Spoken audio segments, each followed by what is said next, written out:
Υποδεχόμαστε με ένα θερμό χειροκρότημα. Ενώ ακούτε και τον κύριο Παύλο Κατώνη που παρουσιάζει τις δύο ομάδες. Και το αθλητικό ομίλου Χαϊδαρίου.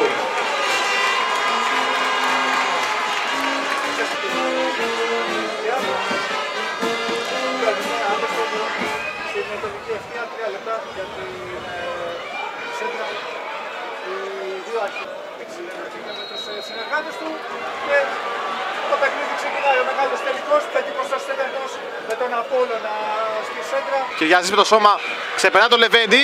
Γκέτσι για τον Κυριαζή μέσα στην περιοχή. Κυριαζής το τακουνάκι. Γκέτσι στο πλασέ 1-0. Το Χαϊδάρι στην πρώτη του ευκαιρία με τον πατάει τα καρέ του Κουφόπουλου. Γράφει το 1-0.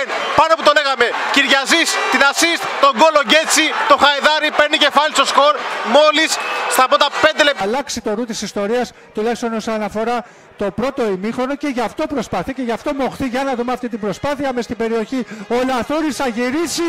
Έρχεται ο Κωνσταντίνου να πλασάρει. 1-1. Η ισοφάριση από την ελαφρά ταξιαρχία με τον Δημήτρη Κωνσταντίνου να πλασάρει με το αριστερό πόδι ψύχρεμα, να στέλνει την μπάλα στα δίκτυα και να ισοφαρίζει για τον Απόλλωνα στο 44ο.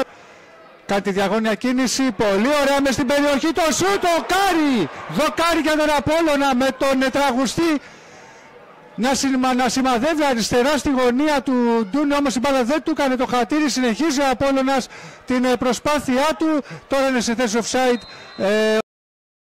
Σε ένα δραματικό τελευταίο 20 λεπτό στο παιχνίδι, πολύ ωραία η ενέργεια εκεί από τον Κορφιάτη μες στην περιοχή, το πλασέ δεν είναι καλό. Ένας έμπειρος παίκτης, πολύ γλυκό το γέμισμα. Μέσα στην περιοχή το πλασέ και γκολ! Είναι γκολ! Ο Κυριαζής με σημαίνα είναι κάτω, βρίσκει και πάλι τον δρόμο στα δίχτυα σαν η άμυνα του Απόλλωνα. Εδώ στο δημοτικό στάδιο, στις εξέδρες στο δημοτικό στάδιο Περιστερίου, μαζί βεβαίως με όλους εσάς που τον παρακολουθείτε μέσα από τη διαδικτυακή πλατφόρμα του Soccer Live. Ένα shoot, goal! 3-1 το Χαϊδάρι κλειδώνει την κατάκτηση του κυπέλου. Ο Κυριαζής γυρίζει το σώμα του, σουτάρει προς την εστία, ο Κουφόπουλος, ο νεαρός γκολκίπερ. Κλέβει ο Απόλλων, θέλει να βγει μπροστά με τον Σένε. Υπάρχουν οι προϋποθέσεις για να δούμε ο Σένε δεξιά. Και είναι ευκαιρία του Κορφιάτη να πατήσει περιοχή για να δούμε αν θα δώσει ενδιαφέρον στο παιχνίδι. Θα κάνει το σούτ, η μπάλα περνάει από όλους, δεν μπορεί, αλλά φασικίζεται το σούτ και διώχνει τον Ντούνι σε κόρνερ. Είναι ευκαιρία του Απόλλωνα, έχει καλά πόδια, θα το κάνει εδώ. Ο μπάλα όμως κοντράρει και έχουμε παίκτη του Χαϊδαρίου κάτω. Παίζει ο Ευθυμίου. Τώρα είναι δύσκολη σημείο για να κόψει και την φάση. Ντούνις κάνει γκολ. Να λοιπόν αυτό που λέγαμε. Αυτό που ήθελε ο Απόλλων, να βρει την ευκαιρία, ενώ χαλάει κάπως εδώ πέρα το παιχνίδι, διότι είχαμε στους πανηγυρισμούς εκεί μια ψημαχία.